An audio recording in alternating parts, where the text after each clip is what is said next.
موسیٰ سے بات کی، خدا نے موسیٰ کو یہ بات سکھائی۔ اگر آپ خروج 33 باب کی 11ویں آیت پڑھتے ہیں تو وہاں لکھا ہے، جیسے کوئی شخص اپنے دوست سے باتیں کرتا ہے ویسے ہی خداوند روبرو موسیٰ سے باتیں کرتا تھا، اور موسیٰ لشکرگاہ کے کو لوٹ آتا تھا، اور اس کا خادم یشوع جو نون کا بیٹا اور جوان آدمی تھا خیمہ سے باہر نہیں نکلا تھا۔ خدا باتیں کرتا ہے، خدا اپنی قدرت سے بات کرتا ہے۔ پھر عیسیٰ نبی کے 6 باب میں خدا نے عزیہ پر اپنا آپ ظاہر کیا۔ میرے بہن بھائیوں، خدا نے یعقوب پر پیدائش 32 باب میں خدا نے یعقوب کو اپنے آپ پر ظاہر کیا۔ خدا کا بھید اپنے لوگوں پر عیاں ہوتا ہے۔ خدا یسوع مسیح نے مکاشفہ 4 باب میں بھی یوحنا سے کہا کہ تو اوپر آ، میں تجھے بھید کی باتیں بتاتا ہوں۔ میرے بہن بھائیوں، خدا کے عظیم لوگوں، مکاشفہ کا مبدا خداوند یسوع مسیح ہے، بھید کا مبدا خداوند یسوع مسیح ہے۔ خداوند یسوع مسیح سارا دن خدمت کرتے تھے، لیکن بھید کی باتیں وہ شام کو شاگردوں کے ساتھ ڈسکس کرتے تھے، شاگردوں کو بتاتے تھے کہ بھید کیا ہے، بھلی باتیں کیا ہے، چھپی باتیں کیا ہے۔ تو آپ نے مکاشفہ کو پانا ہے، مکاشفہ کو حاصل کرنا ہے، تو پھر خداوند یسوع مسیح جو مکاشفہ کا مبدا ہے، بنیاد ہے، فاؤنڈیشن ہے، اس مکاشفہ کو پانے کے لیے خداوند یسوع مسیح کے پاس آئے۔ مکاشفہ حاصل کیسے ہوتا ہے؟ اب یہ بات سیکھنے کی ہے۔ مکاشفہ پانے کے لیے سب سے پہلی بات یہ ہے کہ بچوں کی مانند بننا ہے۔ میں اس کے اس طور پہ سیکھتا ہوں، معجزہ پانے کے لیے، مکاشفہ پانے کے لیے، قدرت کا کلام پانے کے لیے we should be a child۔ بچہ، آپ اس کو دودھ پلا دیں وہ پی لیتا ہے، اس کو کچھ بھی کھلائیں وہ کھا لیتا ہے، اگر اس کا موڈ کبھی نہ ہو تو پھر وہ چونچنا کرتا ہے، ادروائز جو کچھ آپ بچے کو دیں گے بچہ کھا لیتا ہے۔ تو خدا بھی چاہتا ہے، رب الفاظ چاہتا ہے ہم بچوں کی طرح اس کے پاس آئیں، اور خدا اس بات سے خوش ہوتا ہے جب ہم تابع فرمانی کر کے اس کے پاس آتے ہیں۔ متی کی انجیل کے 11ویں باب کی 25ویں آیت میں بڑی خوبصورت بات لکھی ہے۔ اس وقت یسوع نے کہا، اے باپ، آسمان اور زمین کے خداوند، میں تیری منت کرتا ہوں کہ تو نے یہ باتیں داناؤں اور عقل مندوں سے چھپائیں اور بچوں پر ظاہر کی۔ ٹھیک ہے، جب تک کوئی شخص بچے کی طرح اپنے آپ کو چھوٹا نہ بنائے، بچے کی طرح عاجز نہ ہو، بچے کی طرح خدا کی پاک حضوری میں رہ کر سیکھنا اور سننا اور سمجھنا شروع کرے، تب تک ہم خدا کی بادشاہی کو نہیں دیکھ سکتے۔ خدا نے بادشاہی کی باتیں کن پر ظاہر کی؟ بچوں پر۔ اور بچے اسکول میں، کالج میں، گھر میں سننا پسند کرتے ہیں، سنتے ہیں، اور جب وہ سنیں گے تو پھر خدا ان کی زندگی میں بڑے بڑے اور جلالی کام کرتا ہے۔ ہمارے باپ کا نام یہوہ خدا ہے، اور جو کچھ اس کے پاس ہے وہ سب کیا ہے؟ ہمارا ہے۔ ہر بچے کے پاس یہ بھید ہونا چاہیے کہ اپنے آسمانی باپ کے پاس آزادی کے ساتھ، خوشی کے ساتھ اس کے پاس جائے اور بھلے طور پہ اس کے کلام کو سیکھ سکے۔ افسیوں 1 باب 3 لکھا ہے، ہمارے خداوند یسوع مسیح کے خدا اور باپ کی حمد ہو، جس نے ہم کو مسیح میں آسمانی مقاموں پہ ہر طرح کی روحانی برکت بخشی ہے۔ ایک بچے کو یہ بھروسہ ہونا چاہیے کہ جو کچھ آسمان پر ہے وہ میرا ہے۔ ایماندار کو بھروسہ ہونا چاہیے کہ جو کچھ آسمان پر ہے وہ میرا ہے۔ آسمان کی ساری برکات کا اس کو وارث بننے کے لیے اس کے پاس بھروسہ ہونا چاہیے۔ خدا کی حضوری میں بچے سے مراد یہ ہے کہ ہمارا 100% انحصار جو ہے وہ خدا پر ہونا چاہیے۔ 100% اطمینان، تسلی، خوشی، شادمانی ہمیں خدا سے ملتی ہے۔ ہمیں روحانی طور پر اپنی عقل کو پیچھے کر کے روحانی حکمت کے بھوکے اور پیاسے بننا ہے۔ اور یہ بات دانیال نے نبوکدنضر کے خواب کی تعبیر کے لیے اپنے دوستوں سے مشورہ کرنے کی بجائے آسمان کے خدا کے پاس گیا، بچہ بن گیا، جھک گیا، خدا کے پاس آیا اور خدا سے اس نے مشورت کی۔ تو کرنا کیا ہے؟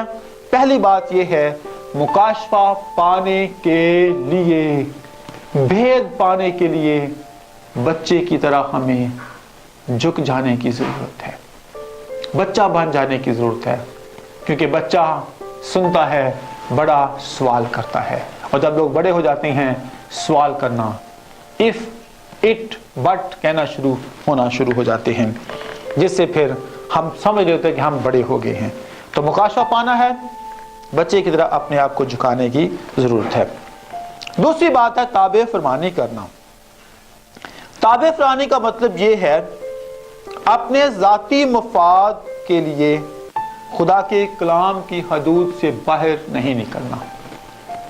اور بائبل مقدس میں دو باتیں جو ہیں وہ مجموعے کے طور پر ہیں، خدا فرمانبرداری چاہتا ہے اور انسان نافرمانی کرنے پہ تلا ہوا ہے۔ خدا ہر شخص سے تابع فرمانی کی کلیم کرتا ہے۔ اگر میں آپ دیکھ لیں، آدم اور حوا نے گناہ کا ایک جو بیسک کاز تھا وہ نافرمانی تھا، اور خدا کو نافرمانی پسند نہیں ہے۔ اور یہاں پر اگر آپ اس سارے سینیریو میں دیکھیں، صدرک میثق عبدالنجو جو ہے اس نے خدا کے حضور، صدرک میثق عبدالنجو نے خدا کے حضور تابع فرمانی کی۔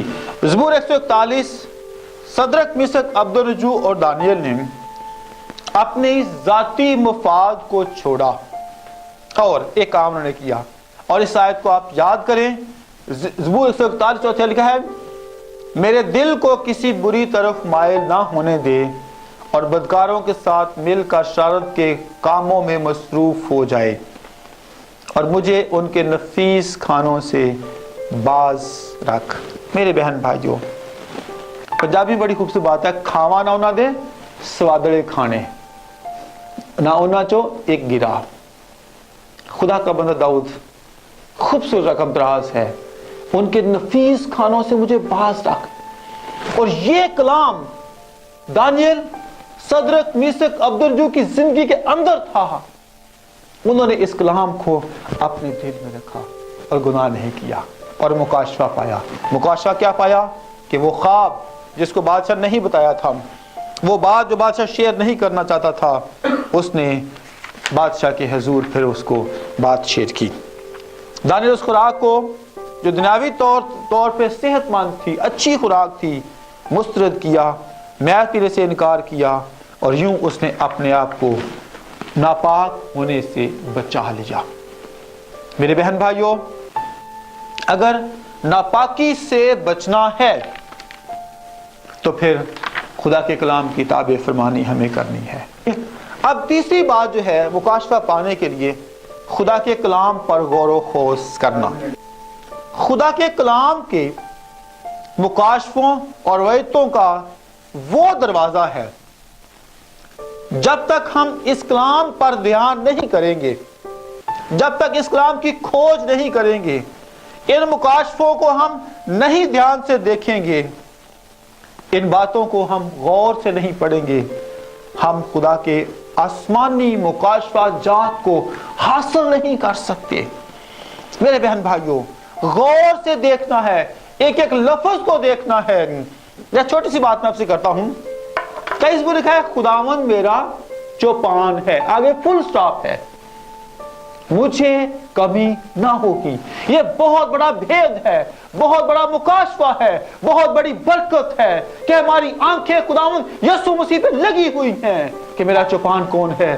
خداوند یسوع مسیح ہے، مجھے کمی نہیں ہو سکتی۔ یہ بہت بڑا بھید ہے، یہ بہت بڑا مکاشفہ ہے، یہ بہت بڑی جلالی بات ہے۔ میرے بہن بھائیوں، خدا کے کلام کا ایک ایک شوشہ، خدا کا یہ زندہ کلام ہے، خدا کا اقدس کلام ہے، خدا کا پاک کلام ہے، ایک ایک لفظ پر غور کرنی ہے کہ مجھے کمی نہیں ہو سکتی جب میں اپنے چوپان کو، اپنے خدا کو اپنی کھلی آنکھوں سے دیکھوں۔ ایمان کے بانی اور کامل کرنے والے یسوع کو تکتے رہیں۔ مکاشفہ کا مبدا کون ہے؟ خداوند یسوع مسیح ہے۔ مکاشفے کا بنیاد کون ہے؟ خداوند یسوع مسیح ہے، کیونکہ ابتدا میں کلام تھا، کلام خدا کے ساتھ تھا، وہی کلام تھا۔ اس کلام کو ہم نے اپنی کھلی آنکھوں سے دیکھتے، پڑھتے، چھوتے، چکھتے، کھاتے، پیتے رہنا ہے اور پھر اس کی جگالی کرنی ہے۔ میرے بہن بھائیوں، یشوع پہلا باب 8 لکھا ہے، شریعت کی یہ کتاب، اس کتاب کو اپنے سے دور نہیں ہونے دینا، اپنے سینے سے چپکا کے رکھنا ہے، اپنے دل میں جگہ دینی ہے، تاکہ کیا کرے، ہم کبھی گناہ میں نہ پھنس سکیں، گناہ سے بچنا ہے۔ شریعت کی اس کتاب کو اپنے پاس محفوظ رکھنا ہے۔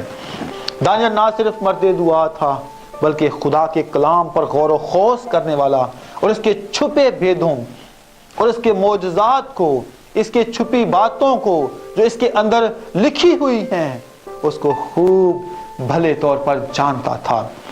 اس لیے اس نے یرمیہ کے 70 ہفتوں کی نبوت کو سمجھنے کے لیے 21 دن کا روزہ رکھا۔ میرے بہن بھائیوں، خدا کے کلام لکھا ہوا ہے کہ روزہ کے لیے ایک دن مقدس کرو، پاک کرو، کلیسیا کو بلاؤ، بزرگوں کو بلاؤ، اور جب ہم روزہ رکھ کر خدا کے حضور بیٹھتے ہیں تو خدا پھر گہرے بھید ہم پہ آشکارا کرتا ہے۔ سو خدا کے کلام پر غور و خوض کرنا، کھوج لگانا، ایک ایک نقطے کو دیکھنا، ایک ایک بات کو غور کرنا کہ خدا مجھ سے آج کیا بات کرنا چاہتا ہے، کون سا بھید سکھانا چاہتا ہے۔ خدا تابع فرمانے چاہتا ہے، انسان نافرمانی کرتا ہے۔ یہ بہت بڑا بھید ہے۔ بائبل مقدس کا تھیم جو ہے محبت کے ساتھ ساتھ تابع فرمانی ہے۔ اس بھید کو اپنی زندگی میں لیں تاکہ خدا کا جلال آپ کی زندگی میں کثرت سے عزت اور جلال پائے۔ خدا یسوع مسیح اس کلام مقدس کے وسیلہ سے ہم سب کو کثرت کی برکت بخشے۔ May God bless you all. آمین۔